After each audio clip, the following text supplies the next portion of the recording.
Babungdubu oh alene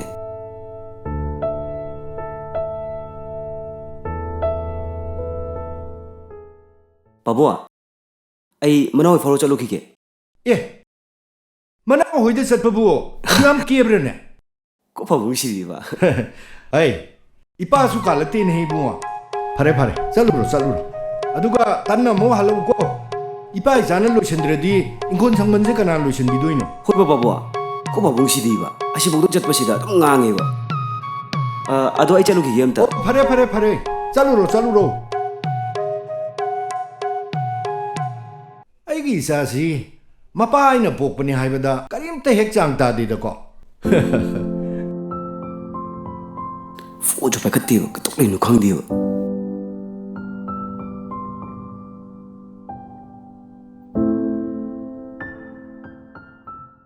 Manau ba hinu man badu na ba kedok leino khang de ba no no maro la ma chu ba ne asu ne chok chok to ro pa thara man ya ne oke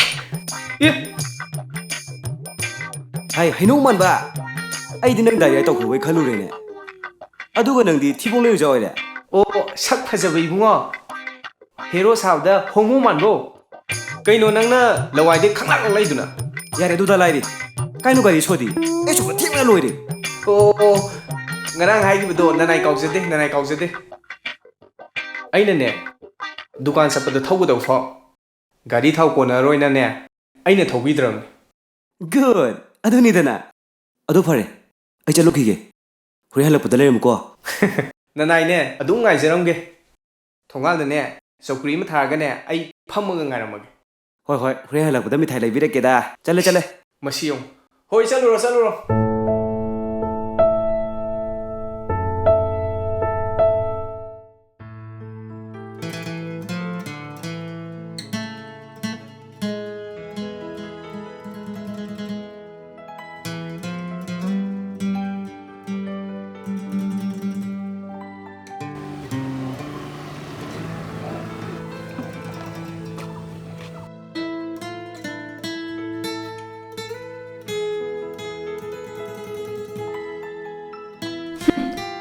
Nate, ai se nupi na nupara.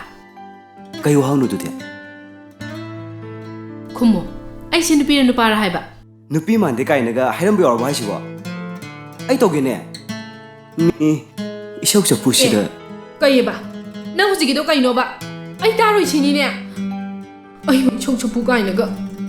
Ai na ngai re se kyang kui re ge ba. Nang gi phone dom ti yeng, pung yaw da bra ba.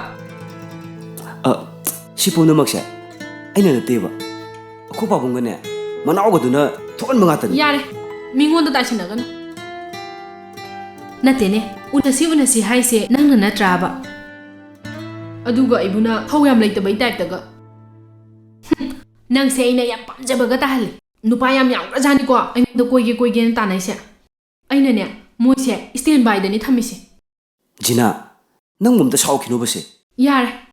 ko ba bung ne ai do inkol ge mana ma sing ke ka do makong so mo khot pa taw ru ba ni ba adu dan ai shu phone do hek yeng hodre adu gi thingi ni ba gari du shu ba akhoi gi manau do gari do koi pa thobi ru on ne phone do kya ra kan to ba ne shu ma su phone do su pa pa ta ba ngai ba ngam da ba di ne ai na khoi pa khong na chat la ga ne gari chen na moi wai dai ba shi ba da khalo nanu si bai chang si Na hangai nang na porai ba gari si di manau de gi wai porai boira. mane manau de wai rak pa ne manau sa phakra ja ne ai gi di ma sa maru khut na te ai gi awanu mai pum na ma tana pham ne Oh, aina na hangai nangi gari maningda nap satli sidi mi gi awai ba gari oira. ai gi leita ba gi are ba de gi wai ba ne sibu kyam kai ra ge ai shu leina na ba haidana thabeng khang shu nom dana exam ga ma'am tha dana kana hun ai sidi Hojiki matam dabu thabak to bosibu arai braba. Gari macha ama fawwa leita banangna ꯊꯕꯛ ꯇꯧꯕꯒꯤ ꯃꯪꯒꯁꯨ ꯃꯪꯉꯤꯕ ꯍꯣꯏ ꯏꯕꯨꯡꯉꯣ ꯅꯪꯒꯤ ꯃꯪꯗꯣ ꯃꯪꯍꯧꯔꯣ ꯑꯩꯗꯤꯅꯦ ꯅꯪꯒꯤ ꯅꯐꯝꯗꯒꯤ ꯄꯨꯟꯁꯤꯒꯤ ꯆꯠꯂꯕꯅꯤ ꯖꯤꯅꯥ ꯑꯩꯅ ꯅꯪꯕꯨ ꯊꯃꯣꯏ ꯁꯦꯡꯅ ꯅꯨꯡꯁꯤꯌꯦ ꯅꯨꯡꯁꯤꯕꯕꯨ ꯅꯪꯅ ꯀꯩꯁꯨ ꯂꯩꯇꯅ ꯈꯟꯕꯁꯤꯗꯤ ꯅꯪ ꯂꯥꯟꯒꯅꯤꯀꯣ ꯖꯤꯅꯥ ꯋꯥꯈꯜ ꯌꯥꯝ ꯇꯥꯈ꯭ꯔꯦꯗ ꯑꯩꯒꯤ ꯅꯨꯄꯤꯁꯦ ꯃꯁꯛꯁꯤꯒ ꯏꯁ ꯑꯩ ꯅꯨꯄꯤ ꯀꯥꯏꯅꯒ ꯂꯧꯔꯕꯗꯨ ꯃꯉꯥꯏꯔꯦꯅꯦ ꯂꯧꯔꯗꯕꯅꯤ ꯅꯔꯥꯏꯕꯛꯇꯨꯗ ꯑꯩꯒꯤ ꯃꯤꯡ ꯊꯦꯠꯂꯗꯕꯅꯤ ꯍꯣ 이마 ꯆꯪꯖꯔꯛꯏꯌꯦ ꯑꯁ ꯑꯩꯈꯣꯏ ꯃꯥꯁꯤꯗꯤꯕ ꯑꯃꯒ ꯈꯔ ꯍꯥꯏꯔꯛꯀꯦ ꯂꯩꯇꯦ ꯃꯤꯅ ꯃꯧ ꯅꯨꯄꯤꯁꯦ ꯑꯃꯨꯛ ꯏꯀꯥꯏꯔꯕꯅꯤ ꯀꯩꯗꯧꯕꯩ ꯏꯀꯥꯏꯗꯣꯏꯅꯣꯍꯦ ꯑꯩ ꯍꯦꯟꯕ ꯇꯥꯕ ꯌꯥꯗꯕ ꯋꯥ ꯍꯥꯏꯕꯁꯨ ꯅꯠꯇꯕꯗꯨꯕꯨ ꯏꯁ ꯍꯦꯛꯇ ꯃꯀꯣꯛꯇꯩ ꯇꯥꯊꯔꯝꯕꯩ ꯋꯥꯅꯤꯅꯦ ꯑꯩꯈꯣꯏ ꯃꯥꯁꯤꯗꯤ ꯍꯅꯨꯊꯪꯁꯤꯗꯅꯦ ꯆꯣꯞꯆꯅꯤꯀꯣ ꯏꯃꯥ ꯅꯪ ꯌꯥꯔꯦꯍꯦ ꯉꯥꯡꯅꯔꯦꯅꯨꯁꯦ ꯐꯣꯟꯗ ꯄꯤꯔꯛꯑꯣ ꯑꯩ ꯄꯥꯏꯒꯦ 이베모 이사부 ꯀꯩ ꯇꯧꯔꯝꯃꯤꯅꯣ 이마 다다가 와리 사나사나나 비숨 툭살람바니 ꯍꯩꯃꯥ ꯃꯔꯝ ꯃꯣꯛꯈ꯭ꯔꯦꯗꯀꯣ ꯑꯩ ꯏꯃꯧ ꯅꯨꯄꯤꯁꯦ ꯅꯠꯇꯦ ꯅꯪꯕꯨ ꯀꯩꯗꯧꯉꯩꯅꯣ ꯑꯩꯈꯣꯏ ꯏꯃꯨꯡꯗ ꯂꯥꯛꯇꯣꯏꯁꯤꯕꯨ ꯑꯁ ꯑꯃꯗꯨꯗꯤ ꯏꯀꯥꯏꯗꯅ ꯂꯩꯀ꯭ꯔꯛ ꯊꯤꯔꯝꯃꯅꯤ ꯇꯧꯔꯤꯁꯦ 이마 ꯑꯩ ꯈꯪꯗꯦꯗ ꯏꯍꯦ ꯑꯗꯨꯗ ꯈꯪꯗꯦ ꯏꯃꯥꯅꯦ ꯃꯥꯡꯒꯣꯟ ꯀꯥꯔꯛꯑꯗꯕꯅꯤꯀꯣ ꯅꯨꯃꯤꯠ ꯑꯐꯕ ꯌꯦꯡꯉꯨꯔꯗꯕꯅꯤ ꯐꯔꯦ ꯐꯔꯦ ꯁꯥꯟꯅꯖꯍꯧꯔꯣꯁꯦ ꯏꯃꯥ ꯀꯦꯂꯦꯟꯗꯔ ꯌꯦꯡꯉꯨꯈꯤꯒꯦ ꯀꯦꯂꯦꯟꯗꯔ ꯌꯦꯡꯉꯨꯒꯦ ꯑꯁꯦꯡꯕꯩꯔꯣ ꯑꯁ ꯑꯗꯨꯗꯤ ꯌꯥꯝ ꯍꯔꯥꯎꯋꯦ ꯅꯨꯄꯤ ꯇꯥꯕ꯭ꯔꯥ ꯑꯁ ꯉꯁꯤꯗꯤ ꯑꯩ ꯍꯔꯥꯎꯕ ꯂꯣꯏꯔꯦ ꯍꯔꯥꯎꯅꯤꯅ ꯗꯥ ꯑꯩ ꯊꯝꯃꯒꯦꯀꯣ ꯍꯣꯏ ꯍꯣꯏ ꯊꯝꯃꯣ ꯊꯝꯃꯣ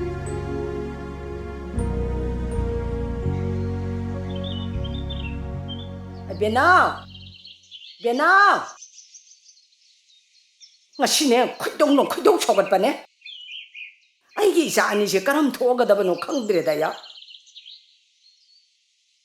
이마 ꯀꯩ ꯍꯥꯏꯅꯔꯛꯑꯒꯦ ꯃꯣꯏꯒꯤ ꯃꯤ ꯆꯠꯈ꯭ꯔꯕꯣ ꯆꯠꯈ꯭ꯔꯦ ꯃꯃꯥꯗꯨꯅꯅꯦ ꯅꯅꯥꯎ ꯅꯨꯄꯤꯁꯦ ꯄꯥꯝꯗꯕꯩ ꯃꯑꯣꯡꯒ ꯇꯧꯏ ꯅꯅꯥꯎ ꯅꯨꯄꯤꯁꯦ ꯀꯔꯝ ꯊꯣꯛꯑꯒꯗꯕꯅꯣ ꯈꯪꯗ꯭ꯔꯦ ꯏꯕꯦꯝꯃ ꯌꯨꯝꯂꯩ ꯀꯩꯔꯩꯁꯦ ꯄꯥꯝꯗ꯭ꯔꯤꯕ꯭ꯔꯥ ꯈꯪꯗꯦ ꯌꯨꯝꯂꯩ ꯀꯩꯔꯩꯒꯤꯗꯤ ꯀꯩꯁꯨ ꯀꯥꯏꯕ ꯑꯣꯏꯗꯦꯅ ꯑꯩꯈꯣꯏꯒꯤꯗ ꯃꯤ ꯇꯤꯟꯕ ꯅꯨꯡꯉꯥꯏꯇꯦꯅ ꯃꯥ ꯃꯈꯣꯏꯗ ꯇꯧꯕꯒꯤ ꯋꯥꯅꯤ ꯃꯣꯏꯅ ꯄꯥꯝꯗ꯭ꯔꯒ ꯀꯩꯗꯧꯅꯤ ꯋꯥ ꯂꯣꯏꯊꯣꯛꯅꯕ ꯇꯥꯕꯅꯤꯅꯦ ꯏꯃꯥ ꯑꯩꯈꯣꯏ ꯖꯤꯅꯥꯁꯦ ꯏꯃꯥꯅ ꯈꯔ ꯉꯥꯡꯕꯤꯌꯨꯀꯣ ꯑꯩꯅ ꯉꯥꯡꯕꯗꯤꯅꯦ ꯃꯆꯤꯟꯅꯁꯦ ꯌꯧ ꯍꯦꯛꯇ ꯈꯨꯝꯃꯦꯕ ꯑꯉꯥꯡ ꯑꯣꯏꯗꯅ ꯇꯧꯔꯤꯕꯅꯤ ꯍꯌꯦꯡ ꯋꯥꯈꯜ ꯇꯥꯔꯒ ꯃꯔꯥꯏ ꯐꯖꯅꯤ ꯌꯦꯡꯉꯣꯏ ꯅꯨꯄꯥ ꯀꯣꯏꯕꯗꯅꯦ ꯏꯃꯨꯡ ꯃꯅꯨꯡꯒꯤ ꯃꯃꯥ ꯃꯄꯥ ꯃꯨꯟꯅ ꯌꯦꯡꯒꯗꯕ ꯅꯨꯡꯉꯥꯏꯒꯗꯕ ꯌꯦꯡꯒꯗꯕ ꯈꯪꯉꯦꯗꯅ ꯑꯃꯔꯣꯝꯗꯗꯤ ꯅꯅꯥꯎ ꯅꯨꯄꯤꯁꯦ ꯁꯤꯡꯉꯤꯃꯤꯅꯦ ꯑꯣ ꯏꯃꯥꯅ ꯁꯤꯡꯉꯦ ꯍꯥꯏꯗꯣ ꯑꯩꯁꯨ ꯈꯪꯉꯦ ꯏꯖꯗꯥꯕꯤ ꯄꯤꯕ ꯉꯝꯒꯗꯕ ꯑꯣꯏ ꯁꯤ ꯅꯠꯇ꯭ꯔꯥ ꯏꯃꯥ ꯅꯪꯅ ꯇꯧꯔꯤꯕꯗꯣ ꯅꯆꯥꯕꯨ ꯌꯣꯜꯂꯤꯕꯅꯤꯀꯣ ꯌꯥꯔꯦ ꯏꯅꯦꯝꯄꯣꯛ ꯁꯥꯕꯤ ꯀꯩ ꯊꯣꯡꯉꯤ ꯑꯁ ꯏꯟꯖꯥꯡꯒ ꯂꯥꯛꯏꯗ ꯑꯉꯥꯡ ꯑꯁꯦ ꯏꯃꯥ ꯅꯪ ꯌꯣꯜꯂꯨꯀꯣ ꯀꯌꯥꯗꯅꯣ ꯌꯦꯡꯉꯨꯅꯦꯍꯦ ꯍꯩ ꯃꯤꯅ ꯇꯥꯔ ꯀꯔꯤꯅꯤ ꯍꯥꯏꯗꯣꯏꯅꯣꯕ ꯆꯠꯂꯣ ꯆꯥꯛ ꯊꯤꯔꯝꯃꯣ ꯑꯩ ꯈꯣꯡꯈꯨꯜ ꯍꯥꯝꯃ ꯂꯥꯛꯑꯗꯝꯅꯤ ꯁꯤ ꯄꯥꯏꯁꯟꯈꯣ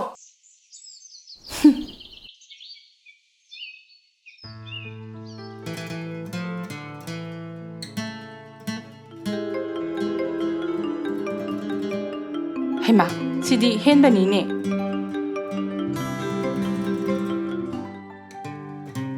ꯍꯜꯂꯣ 이제 ꯀꯩꯅꯣ ꯇꯥꯔꯤꯕ ꯄꯥꯎꯁꯤꯕꯨ ꯑꯁꯦꯡꯕꯔꯣ ꯖꯤꯅꯥ ꯆꯦꯟꯈ꯭ꯔꯦ ꯍꯥꯏꯁꯤꯕꯨ ꯆꯨꯝꯃꯕꯣ ꯏꯆꯦ ꯆꯨꯝꯃꯦ ꯖꯤꯅꯥꯒꯤ ꯋꯥꯈꯜꯁꯦ ꯀꯔꯤꯅꯣ ꯈꯪꯗ꯭ꯔꯦ ꯑꯩꯗꯤ ꯃꯥꯅ ꯄꯥꯎ ꯐꯥꯎꯔꯛꯈꯤꯅꯤꯅ ꯉꯥꯏꯔꯤꯕꯅꯤ ꯏꯆꯦ ꯑꯩꯒꯤ ꯐꯣꯟ ꯅꯝꯕꯔꯁꯤꯁꯨ ꯃꯥꯅ ꯕ꯭ꯂꯣꯛ ꯊꯝꯃꯦ ꯀꯩꯅꯣ ꯃꯥꯅ ꯇꯧꯔꯤꯁꯤꯕꯨ ꯏꯆꯦ ꯍꯦꯟꯕ ꯅꯪ ꯖꯤꯅꯥꯒꯤ ꯋꯥꯈꯜꯁꯦ ꯊꯥꯗꯣꯛꯑꯣꯗ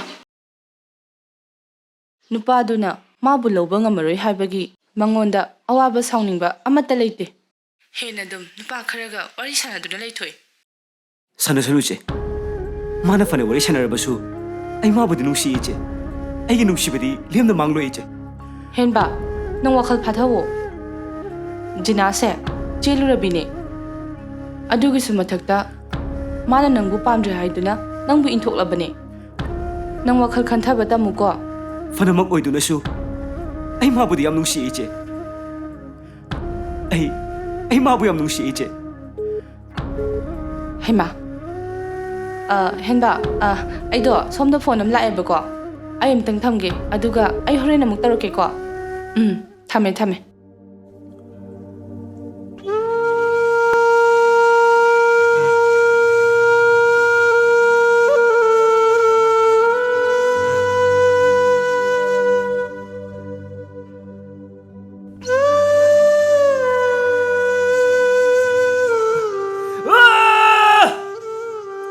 헤헤헤 헨바 그래도래 까리노 낭 더리지보 윰나온 나버싱나 따라가 까리노 미나 하이나기 더지보 바보. 이사기 누아이다 뿜나막 아이 마나오나 땀드는 로이나 따래 까리기노 낭나 독 빵드리바 낭부 누파 나트로 Nupadi awaba leitabra babu. Kappa yadabro. Ay ngasidi pena kapningi babu. 이빠기 헨바 까리기 야도 손타는 왕앙리브노 누비부 마톰드로 앙온다기 헨바 아야게 알레이 하듯이 난 강다브로 영어이 나망다 따드는 레이브 exam 싱세 깐나 호나두나 마이 빡보 오이코 통나레요 Panamak oidunasu babu. Ay mabu nungsi. Ay mabu lawang ngani babu. Minok misapop naman. Ay kang mo ngani. Babu. Ay mabu lawang ngani babu. 짤로 홍조막 마블 로루로 홍조막 짜투나 마쿠당 바라가 찡누나 부러 ngamde nang kari ngamde ha 영어이 이빠부 와양 낭한 거노 Babu. Ay kidogoda ba nukhangdre. Nuksiba na nga habado. Ay oire babu. 영어이 나망다 따리버 exam 싱세 마이 핵 빡버가 이빠나 낭나 빰리버 싱도 로이나 통한 거니 이 콩나 통나 짜투나 마부 윰식이 마오이나 바 하이너루 거니 고 Babu. 이마세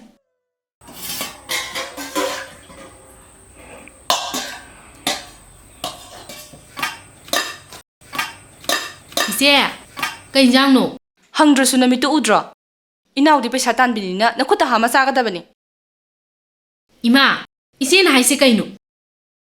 Isena haise kaino ba. Isena pamise aingonda khanaba hobuduraba. Hey, nasiese sak thongba isau langimni. Sak to dum tuminna chaw. Yare imasu. ꯃꯥꯟꯅꯖꯕꯅ ꯃꯥꯟꯅ ꯆꯥꯛꯇꯣ ꯆꯥꯃꯤꯟꯅꯔꯣ ꯑꯩꯗꯤꯅꯦ ꯊꯕꯛ ꯆꯠꯂꯨꯈꯤꯒꯦ ꯀꯣꯜꯂꯤꯀꯥꯗꯣ ꯑꯗꯨꯝ ꯊꯝꯕꯤꯔꯝꯃꯣ ꯅꯅꯥꯏꯅꯅꯦ ꯍꯣꯔꯦꯟ ꯍꯜꯂꯛꯑꯒ ꯑꯗꯨꯝ ꯐꯦꯡꯖꯒꯦ Isena adu yam isau langido kaigino ba. Isesu sakto chathoga thabakto kok chatpa yadro. Hey, khamuranu sak to dum nabuk thanap chatho. Nasiese pangraba. ꯍꯣ ꯑꯩꯈꯣꯏꯗꯤ ꯑꯄꯪꯕꯤꯅꯦ ꯅꯆꯥꯁꯤꯗꯤ ꯀ꯭ꯂꯥꯁ 8ꯇꯒꯤ ꯂꯥꯏꯔꯤꯛ ꯇꯝ ꯇꯣꯛꯍꯜꯂꯕꯅꯤ나 ꯁꯤꯡꯕꯅ ꯂꯣꯏꯔꯦ Masa ajiga. Tum lego he. Nasien fujarakani.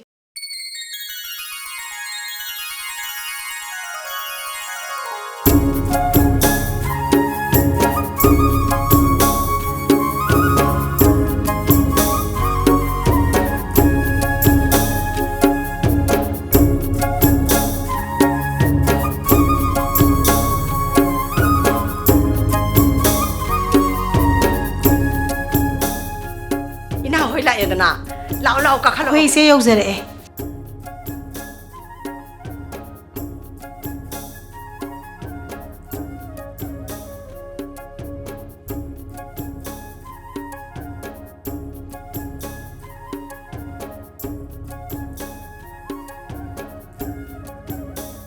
Bienao. Noi batara bro. Mama hoi la sa ka puthoro. ꯑꯧ ꯏꯃꯥ ꯇꯥꯔꯦ 야데고 미디 하이버가 라이고 ꯑꯁ ꯅꯪꯁꯤꯗꯤꯕ ꯑꯩꯅ ꯏꯊꯟꯗ ꯏꯀꯥꯏꯌꯦꯅ ꯅꯪ ꯀꯧꯔꯒ ꯅꯪꯅ ꯑꯃꯨꯛ ꯂꯛꯅꯁꯜꯂꯛꯑꯦ ꯅꯨꯡꯁꯤꯕꯤ ꯅꯪꯁꯦ ꯃꯤꯒꯤ ꯑꯣꯏꯈ꯭ꯔꯅꯤ ꯈꯟꯕꯗꯅꯦ ꯑꯁ ꯀꯞꯄꯨ ꯀꯞꯅꯤꯡꯉꯩꯗ ꯑꯁ ꯂꯨꯍꯣꯡꯈꯤꯔꯣꯏꯕ ꯁꯨꯝ ꯋꯥꯔꯤ ꯁꯥꯟꯅꯕ ꯂꯥꯛꯄꯩ ꯋꯥꯅꯤꯕ ꯋꯥꯔꯤꯗꯨꯗꯒꯤꯅꯦ ꯅꯪꯁꯦ ꯌꯨꯝꯁꯤꯗꯒꯤ ꯄꯨꯈꯤꯗꯣꯏꯁꯦ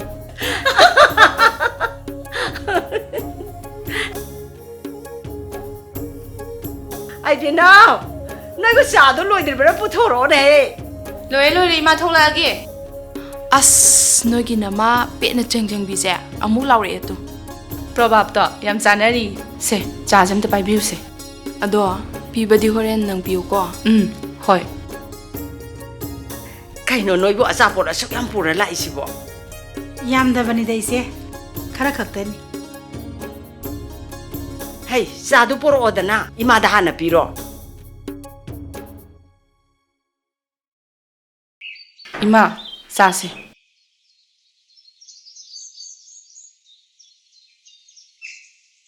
ꯏꯃꯧꯁꯦ ꯑꯣꯟꯊꯣꯛꯅ ꯅꯨꯡꯁꯤꯈ꯭ꯔꯦꯗꯀꯣ ꯑꯣꯟꯊꯣꯛꯅ ꯏꯪ ꯇꯞꯈ꯭ꯔꯦ ꯇꯧꯔꯤꯁꯦ ꯃꯥꯒꯤ ꯇꯞꯆꯕꯁꯤꯗꯅꯦ ꯀꯔꯝ ꯊꯣꯛꯑꯒꯗꯕꯅꯣ ꯈꯪꯗꯦ ꯃꯅꯥꯎꯅꯨꯄꯤꯁꯤꯒ ꯃꯥꯟꯅꯗꯕ ꯐꯝꯃꯣ ꯐꯝꯃꯣ ꯅꯣꯏꯁꯨ ꯋꯥꯔꯤ ꯁꯥꯕ ꯌꯥꯎꯁꯦ ꯃꯥꯅ ꯃꯅꯥꯎꯅꯨꯄꯤꯔꯥ ꯅꯠꯇꯦ ꯃꯃꯥ ꯑꯩꯅ ꯃꯃꯥꯟꯅꯕꯤꯅꯦ ꯃꯅꯥꯎꯅꯨꯄꯤꯗꯨꯗꯤ ꯐꯣꯟꯗ ꯀꯟꯅ ꯃꯥꯁꯇꯔ ꯇꯧꯍꯧꯔꯤ ꯊꯥꯗꯣꯛꯄꯒ ꯌꯥꯄꯣꯠꯇꯦ ꯍꯧꯖꯤꯛꯀꯥꯟꯒꯤ ꯍꯧꯅꯕꯤꯅꯤ ꯏꯕꯦꯝꯃ ꯕꯦꯝꯃ ꯃꯁꯥ ꯃꯁꯥꯁꯨ ꯌꯥꯅꯔꯕꯅꯤ나 ꯂꯨꯍꯣꯡꯕꯁꯦ ꯈꯔ ꯊꯨꯖꯜꯂꯁꯦ ꯄꯤꯛꯇꯛꯅ ꯁꯠ ꯂꯥꯎꯅ ꯍꯦꯛ ꯂꯣꯏꯁꯟꯕꯅ ꯐꯔꯣꯏꯗ꯭ꯔꯥ ꯏꯆꯦ ꯑꯩꯒꯤꯗꯤ ꯏꯆꯥ ꯑꯍꯟꯅꯦ ꯀꯔꯤꯝꯇ ꯋꯥꯠꯄ ꯌꯥꯗꯦ ꯂꯣꯏꯅ ꯍꯥꯞꯀꯗꯧꯔꯤꯕꯅꯤ ꯏꯅꯥꯎ ꯍꯣꯏꯅ ꯌꯥꯝ ꯄꯥꯡꯕꯤꯔꯛꯏꯈꯩ ꯂꯨꯍꯣꯡꯕꯁꯦ ꯐꯖꯒꯗꯧꯔꯤꯅꯦ ꯍꯥꯏꯖꯔꯤꯕ ꯄꯥꯡꯒꯅꯤꯗ ꯅꯨꯄꯥ ꯃꯌꯨꯝꯅꯅꯦ ꯏꯃꯧꯒꯤꯗꯃꯛ ꯄꯥꯡꯐꯝ ꯊꯣꯛꯄ ꯃꯌꯥꯝꯗꯣ ꯑꯃꯠꯇ ꯍꯦꯛ ꯆꯤꯊꯗꯅ ꯄꯥꯡꯖꯒꯅꯤ ꯏꯃꯥ ꯑꯩ ꯇꯨꯃꯤꯟ ꯂꯩꯌꯨꯍꯦ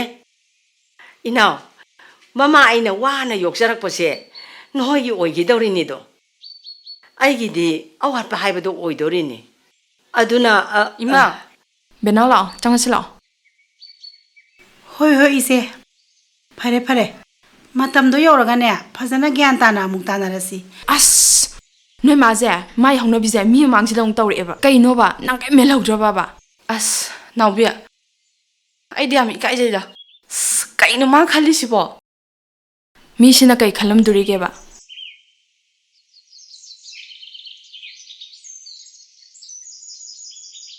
ꯃꯣꯏꯁꯤꯕꯨ ꯃꯤꯒ ꯑꯝꯇ ꯂꯩꯇꯖꯥꯠꯂꯅꯦ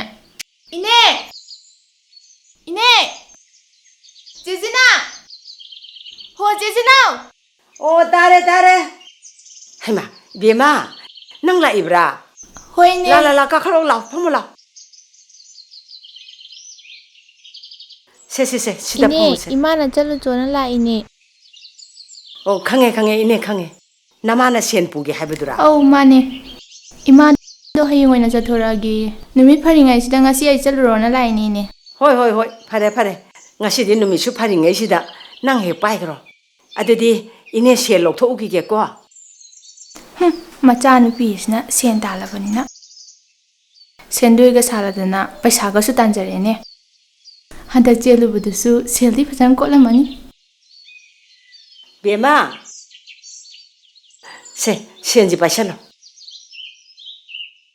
ꯆꯦꯛꯁꯟꯅ ꯍꯥꯞꯄꯣ ꯇꯥꯍꯧ ꯂꯥꯛꯑꯣꯅꯤꯀꯣ ꯅꯃꯥꯗꯣ ꯍꯌꯦꯡ ꯆꯠꯊꯣꯔꯛꯑꯣ ꯍꯥꯏꯌꯨꯀꯣ ꯍꯣꯏ ꯍꯥꯏꯒꯦꯅꯦ ꯍꯩ ꯌꯦꯡꯉꯣꯏ ꯀꯅꯥꯅꯣ ꯄꯣꯠ ꯊꯝꯒꯦ ꯍꯥꯏꯕꯒ ꯂꯩꯔꯗꯤꯅꯦ ꯅꯃꯥꯗ ꯈꯔ ꯊꯥꯖꯤꯜꯂꯛꯑꯣ ꯍꯥꯏꯌꯨꯀꯣ ꯏꯅꯦꯁꯨꯅꯦ ꯁꯦꯟꯗꯣꯏ ꯈꯔ ꯂꯧꯍꯧꯒꯦꯕ ꯍꯣꯏ ꯏꯅꯦ ꯅꯦꯅꯦ ꯑꯗꯨꯗꯤ ꯑꯩ ꯆꯠꯂꯨꯈꯤꯒꯦ ꯆꯠꯂꯣ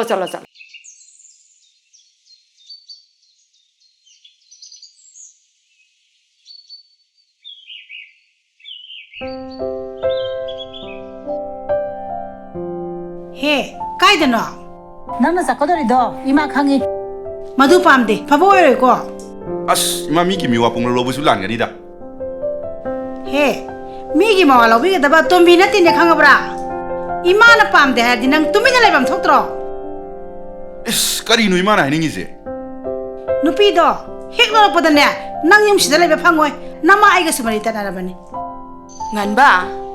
ꯉꯥꯟꯕꯧ ꯏꯃꯥ ꯅꯥꯎꯕꯤꯌꯥ ꯀꯩꯅꯣ ꯍꯥꯏꯁꯤꯕꯣ ꯑꯩꯁꯤꯕꯨ ꯅꯣꯏ ꯃꯥꯒꯤ ꯁꯦꯁꯀ ꯃꯥꯜꯂꯨꯔꯕꯕ ꯅꯠꯇꯦ ꯀꯩꯁꯨ ꯇꯧꯗꯦ ꯀꯩꯗꯧꯔꯒꯦ ꯕꯤꯅꯥꯎ 이번이ꯉꯁꯤꯃꯛ ꯆꯦꯜꯂꯁꯦ ꯅꯣꯏꯅꯤꯒꯤ ꯋꯥꯔꯤꯁꯤꯗꯤ ꯑꯩ ꯁ꯭ꯋꯥꯏ ꯂꯩꯍꯧꯕꯅ ꯐꯗꯧ ꯃꯥꯜꯂꯤꯕꯣ ꯉꯥꯏꯈꯣꯍꯦ ꯀꯩꯁꯨ ꯆꯦꯜꯂꯣꯏ ꯑꯗꯨꯝ ꯂꯩꯌꯣꯕ ꯃꯤ ꯂꯨꯍꯣꯡꯅꯕꯅ ꯑꯍꯜ ꯂꯃꯟ ꯉꯥꯡꯅꯔ ꯂꯩꯔꯕꯅꯤ ꯃꯥꯅ ꯐꯥꯒꯤ ꯇꯧꯔꯤꯅꯦ ꯍꯥꯏꯕ ꯐꯥꯒꯤ ꯅꯠꯇꯦ ꯑꯩꯒꯤꯁꯦ ꯉꯔꯥꯡꯗ ꯖꯤꯅꯥ ꯆꯦꯜꯂꯨꯕꯒꯤ ꯅꯣꯏ ꯃꯥꯅ ꯇꯧꯍꯧꯔꯤꯕ ꯁꯞꯇꯗꯨꯒ ꯑꯃꯨꯛꯁꯨ ꯆꯦꯜꯂꯕꯣ ꯑꯗꯨ ꯑꯉꯥꯡꯗꯣ ꯆꯦꯜꯂꯦ ꯑꯣ ꯆꯦꯟꯕꯒꯤ ꯋꯥꯅꯦ ꯂꯨꯍꯣꯡꯕꯗꯤ ꯍꯣꯡꯈꯤꯔꯣꯏ ꯍꯥꯏꯍꯧꯏꯗ ꯑꯁ ꯕꯦꯅꯥꯎꯁꯦ ꯀꯥꯟꯗꯦꯁꯦ ꯏꯕꯥꯅꯤ ꯉꯁꯤ ꯆꯦꯟꯈ꯭ꯔꯁꯤ ꯂꯥꯎ ꯃꯁꯤ ꯅꯠꯇꯗꯤ ꯏꯕꯥꯅꯤ ꯊꯨꯡꯅꯗꯧ ꯃꯥꯟꯗꯦ ꯇꯥꯏꯟꯗꯦꯀꯣ ꯑꯍꯟꯈꯩ ꯊꯥꯔꯛꯑꯣ ꯑꯗꯨꯒ ꯂꯨꯍꯣꯡꯕꯩ ꯃꯇꯝꯗꯣ ꯂꯦꯞꯍꯜꯂꯁꯦ ꯑꯩ ꯆꯠꯂꯒꯦ ꯂꯥꯛꯇ ꯉꯥꯏꯔꯤ ꯑꯃꯨꯛ ꯆꯠꯂꯒꯦ ꯍꯥꯏꯔꯣ? ꯌꯨꯝꯗꯁꯨ ꯏꯃꯥꯅ ꯏꯁꯧ ꯌꯥꯝ ꯂꯥꯡꯍꯧꯋꯦꯕ. ꯆꯠꯂꯒꯦ. ꯅꯥꯎꯕꯤ, ꯆꯠꯁꯤꯂꯣ.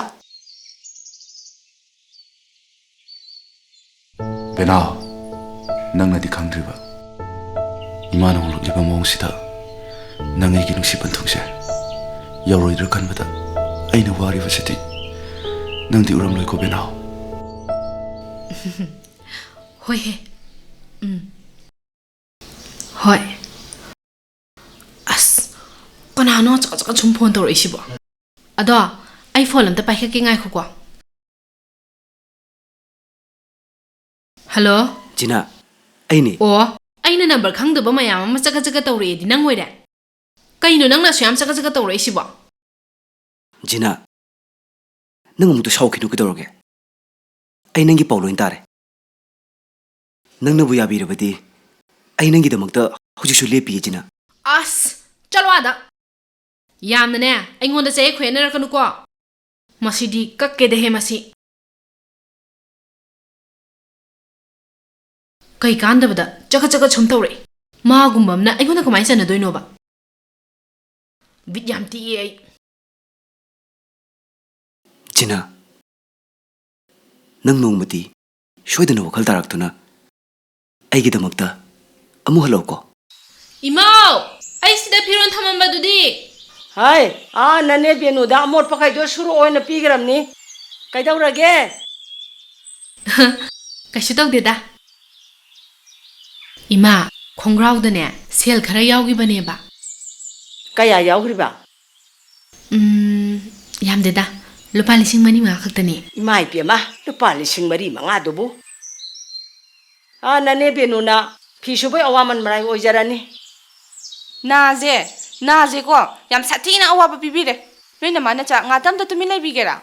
ꯑꯁ ꯁꯤꯗꯗꯤ ꯏꯆꯦꯅ ꯌꯥꯎꯔꯅꯨꯗꯅ ꯏꯆꯦꯗꯤ ꯂꯨꯍꯣꯡꯗꯣꯔꯗꯨꯗꯤ ꯑꯗꯨꯅ ꯇꯨꯃꯤꯟꯅ ꯑꯗꯨꯝ ꯂꯩꯍꯧꯔꯣ ꯑꯩ ꯏꯆꯥꯅꯨꯄꯤꯁꯤ ꯑꯣꯟꯊꯣꯛꯅ ꯄꯪꯈ꯭ꯔꯦꯗ ꯅꯪꯕꯨ ꯅꯅꯥꯎ ꯅꯨꯄꯤꯗꯧꯅ ꯇꯧꯖꯧꯅꯦ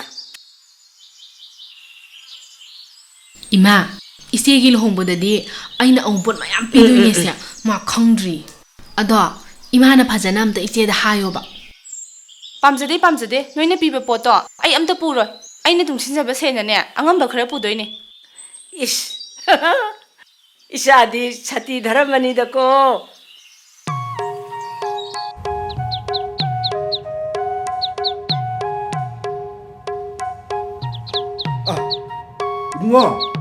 bungo henba nangbu tabna hai 그더러게 바보야 그더러게 hey nangna thagiba exam do haidokne haine 에 아싱로 nangi 바보야 roll number do yawbram tiyeng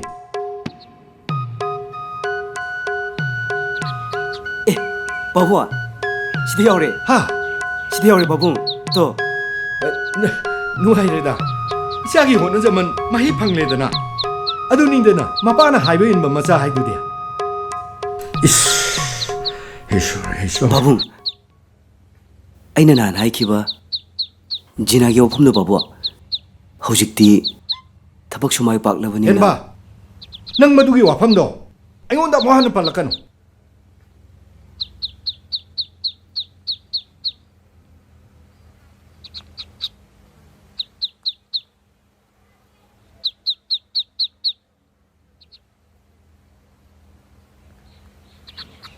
햄바 바보 햄바 바보 바보 ꯑꯩꯈꯣꯏ ꯑꯦꯛꯖꯥꯝꯗꯣ ꯍꯥꯏꯗꯣꯛꯑꯦ exam ka lairi manao nangi marup ase mako ase yadre mana kamaina angangsing mahi tambigadoino ꯅꯠꯇꯦ ꯀꯩꯗꯧꯔꯒꯦ 바보 ꯍꯟꯗꯛꯁꯨ ꯌꯥꯎꯔꯛꯇ꯭ꯔꯕꯣ yaura amdabana hena phabani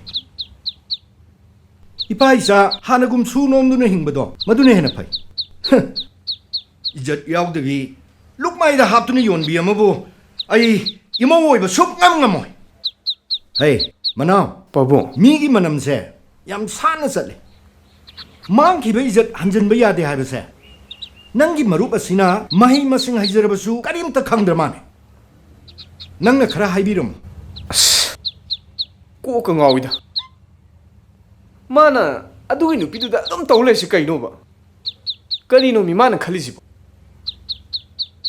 ꯐꯔꯦ ꯄꯥꯕꯨꯡ ꯑꯩ ꯑꯝꯇ ꯆꯪꯉꯨꯈꯤꯒꯦ ꯄꯥꯕꯨꯡ Hai, Hemba! Kaino nipa, nang khalise ha? Ha, kaino ba nang khalise? Pabong nang nganghori ba mayam sina karino ba? Ai ne, wakhan ka se loi mamma jani. Nate, ai ngonda wakhal amta ta halo ba. As, Manao, ai wakhal tadre. Kaino in tawdoi sibo. Karigino, ai no mabu asuk nungsiru sibo. Nungsiba sibu asuk wana bro bai.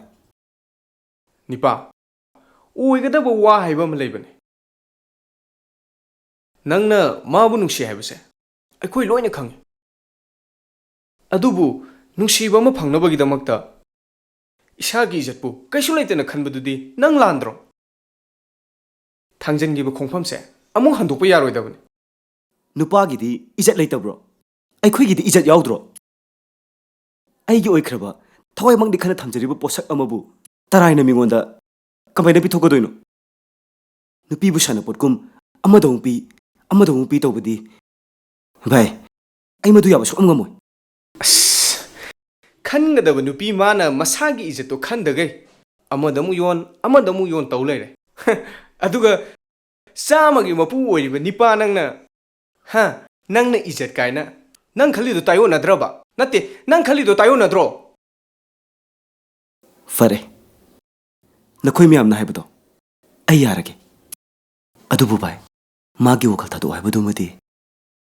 Ai madudi ngamoy. Fare se bai. Akaw banai ba miyoy bane. Tamna kauna bonase. Nangi awabado ai khangdab nate. Nangna makhata na wada na bane. Pabunga aigena nangonda haise. Ai wakal yaudaba mi nate ne bai. Adubu aroi boina ai magi mafamda wakhardi hainengi. Samu maningda pena khongmado tani ne bai. Aigi wakhalonbu mana phajana khangbiramdaba. Aigi nungsibabu mamal leitaba mangum sanabiramba. Aina thamoisida amakpa yaudana nungsirubagi mahakna piramliba chainase kayamu yamna wai habado. Ai amtangni mangonda khanghaningi bai. Mahakna tadrabasu icheidabu oirabasu aigi thamoisida phomlibase amutang haidoklaga awabase koktuna puramliba potnumse thangthaba ngamrenge bai. Hoi, fare bai.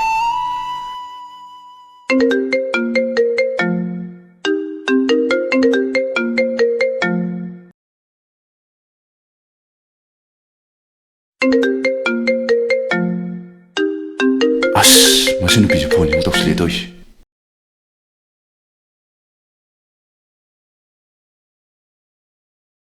Hello? Kaino da? Handak marakse yam chilabro? Kachile. Kay thabakno chilidubo? Thabak tawbu nunguna tuk mahal legadro. Kaino da? Aingonda sawiro? Ai thamagise. Thabak se yadre ba.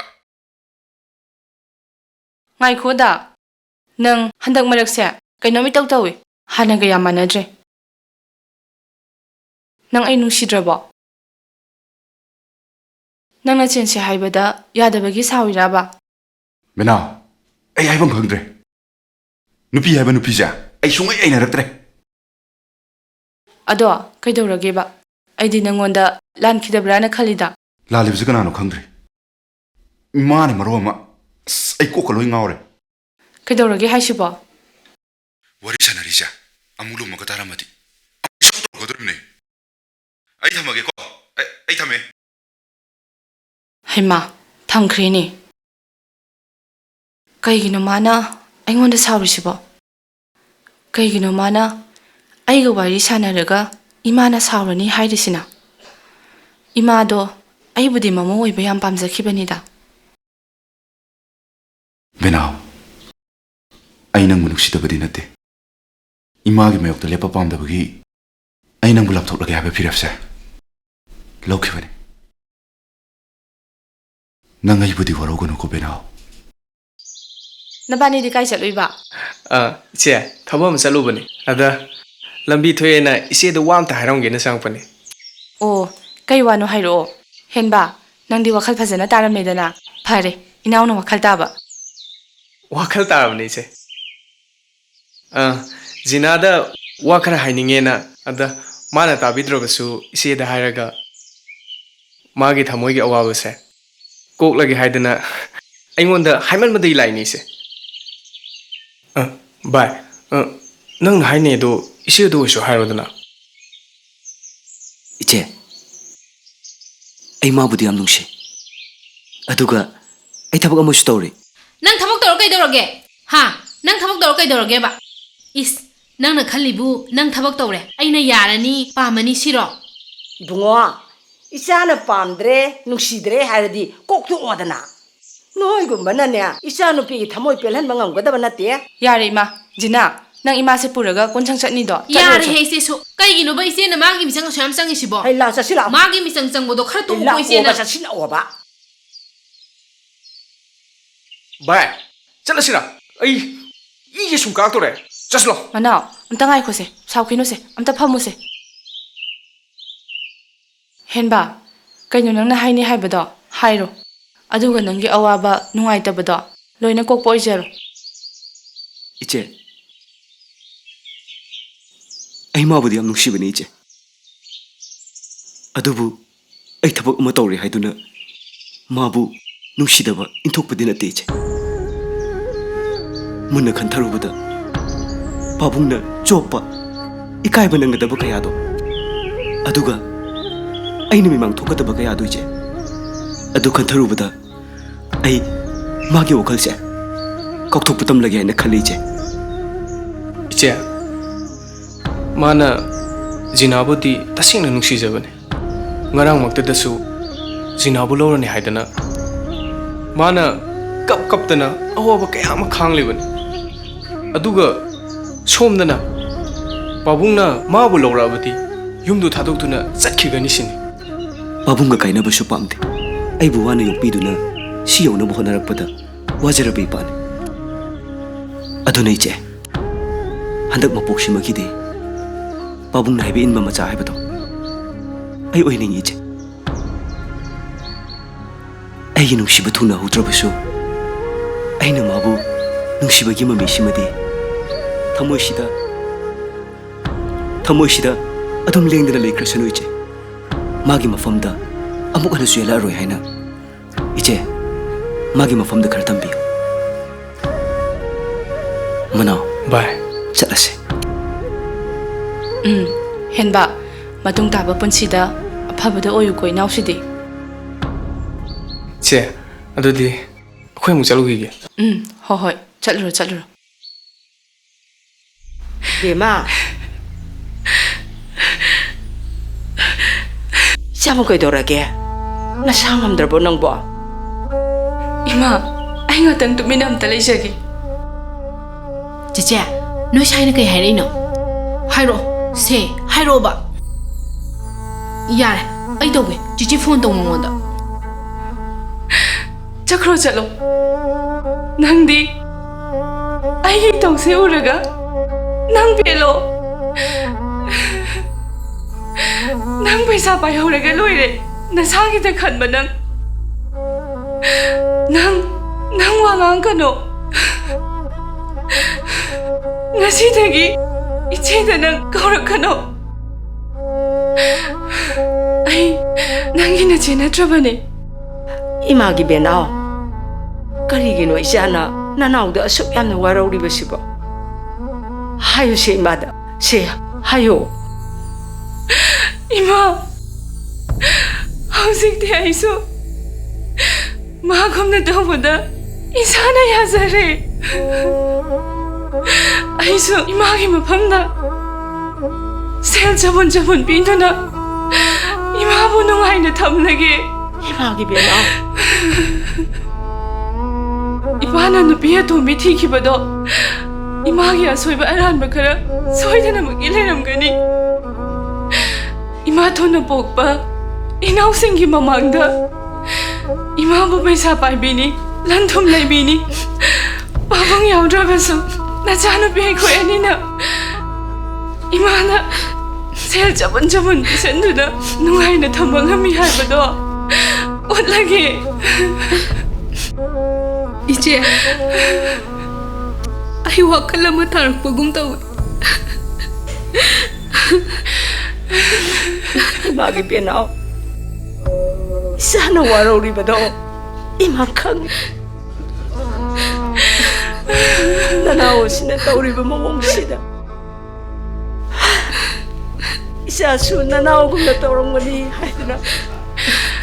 Isabu makoyna amawoyningdre, pahamdre, sinatra. Isabu warok watemdadala.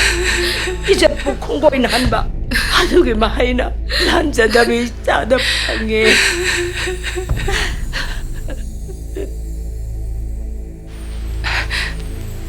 Jina, haukhibana haukhrabasu. Nang wakal taro. Lairing makha phajana tamthase. Aduga nangna pamjaba lambida chatse. Matamdada wakal mature oirabanina. Afaba nupa soidana maki thengnarakani. Fataba wakalsu khalaroi. Afaba nupa amada lairabadi nangbu mina kayagi matik ikai khumnabigani.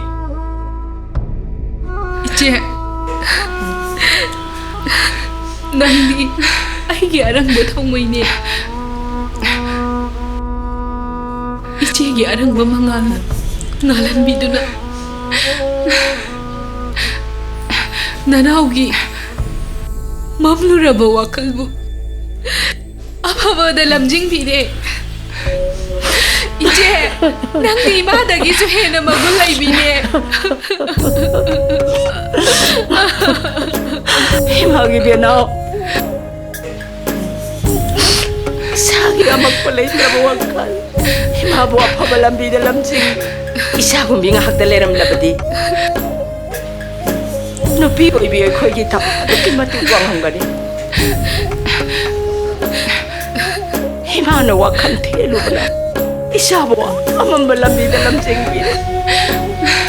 Isatombe imalale. Imalale. Ima landiye.